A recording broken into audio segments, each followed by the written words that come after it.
ఈ రోజులు మంచివి కావు. లోకం రాను రాను చెడిపోతోందే గాని బాగుపడదు. ఆధునిక మానవుడు దూరదేశంలో అడ్రస్ పోగొట్టుకున్న మనిషిలాగా ఉన్నాడు.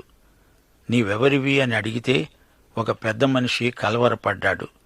నేనెవరిని అని ప్రశ్నించుకొని జవాబు దొరకక 10 నిమిషాలు గజిబిజైపోయాడు. సమకాలీన సాధారణ మానవునికి, సగటు మనిషికి తానెవరో తెలియకుండా పోతోంది. తానెక్కడ ఉన్నాడో అది తెలియదు. విశేషించి తానెక్కడికి వెడుతున్నాడో అది కూడా తెలియదు. ఆధునిక మానవుని ప్రపంచానికి కేంద్రం లేదు, దారి తెన్ను తెలియదు.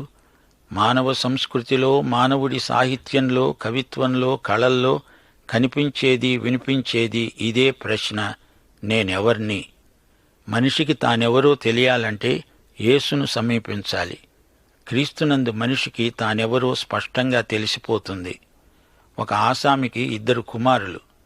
పెద్దవాడు పొలానికి పనిచేయడానికి వెళ్ళాడు. కొంతసేపటికి తండ్రి అన్నాడు, చిన్నోడా, నీవు వెళ్ళి పొలంలో అన్నకు సాయం చెయ్యరాదు? చిన్నవాడు వెళ్లి చూస్తే అన్న చెట్టు కింద పడుకొని నిద్రపోతున్నాడు. నిద్రపోయే అన్నకు నేను చేయగల సాయమేమిటా అని ఆలోచించి వాడు కూడా ప్రక్కనే పడుకొని నిద్రపోయాడు. తండ్రి వచ్చి 2 లేపి చీవాట్లు పెట్టాడు. గమ్యం తెలియని వారు ఒకరికి ఒకరు చేసుకునే సహాయం ఇదిగో ఇలా.